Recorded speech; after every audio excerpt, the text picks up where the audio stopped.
भूमि अधिग्रहण के संबंध में जो मुआवजा दिया जाता है, अगर एग्रीमेंट टू सेल उस भूमि के संबंध में है, तो क्या एग्रीमेंट टू सेल जिन व्यक्तियों के हित में हक में किया गया है, क्या उनको वो मुआवजा प्रदान किया जाएगा या नहीं प्रदान किया जाएगा? मामला मेरठ का है।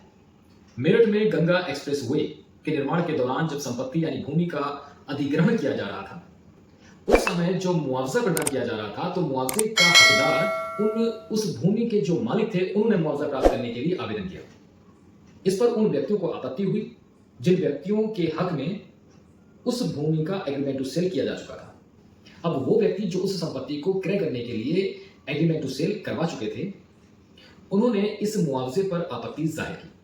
उनका कहना था कि जो मुआवजे का दावा करने के लिए भूमि के मालिक आए हुए हैं, ये पहले ही अपनी संपत्ति हमें बेच चुके हैं। बेचने से तात्पर्य उनका यह था कि एग्रीमेंट टू सेल यानी कि विक्रय की संविदा कर चुके हैं। अब जब मामला विवाद बना, तो मेरठ के जो एडीएम थे, उन्होंने 2013 का जो भूमि अधिग्रहण से संबंधित कानून है, उसकी धारा 76 के तहत मामला उठाकर प्राधिकरण यानी कि ट्रिब्यूनल के पास भेज दिया। प्राधिकरण ने दोनों पक्षों की बात सुनने के बाद फैसला दिया। एग्रीमेंट टू सेल जो होता है, वो उस भूमि पर किसी भी प्रकार का कोई मालिकाना हक साबित नहीं करता। उस भूमि का जो मालिक है वो वही है जिन्होंने मुआवजा प्राप्त करने के लिए आवेदन किया था। तो लिहाजा मुआवजा उन्हीं को मिलना चाहिए, लेकिन जिनके हक में एग्रीमेंट टू सेल था, प्राधिकरण ने उनका भी ध्यान रखा और जो भूमि के असली मालिक थे, उनसे उनका बयाना वापस करने के लिए कहा, ब्याज सहित। लेकिन इस फैसले से जो एग्रीमेंट टू सेल जिनके हक में व्यक्तियों के हुआ था, वो व्यक्ति इस फैसले से असंतुष्ट थे और उन्होंने इलाहाबाद हाईकोर्ट में इस फैसले को चुनौती दे दी, याचिका दायर की और मुआवजे की मांग की।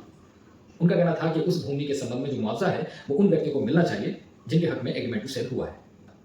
सुप्रीम कोर्ट के फैसलों का हवाला देते हुए इलाहाबाद हाईकोर्ट ने स्पष्ट किया कि एग्रीमेंट टू सेल किसी प्रकार का कोई अधिकार, मालिकाना हक या हित सर्जित नहीं करता है। ये केवल एक व्यक्तिगत अधिकार प्रदान करता है। जिनके मध्य ये एग्रीमेंट टू सेल होता है, उनका अपना एक व्यक्तिगत अधिकार सर्जित करता है कि वो उस जमीन को खरीद सकते हैं।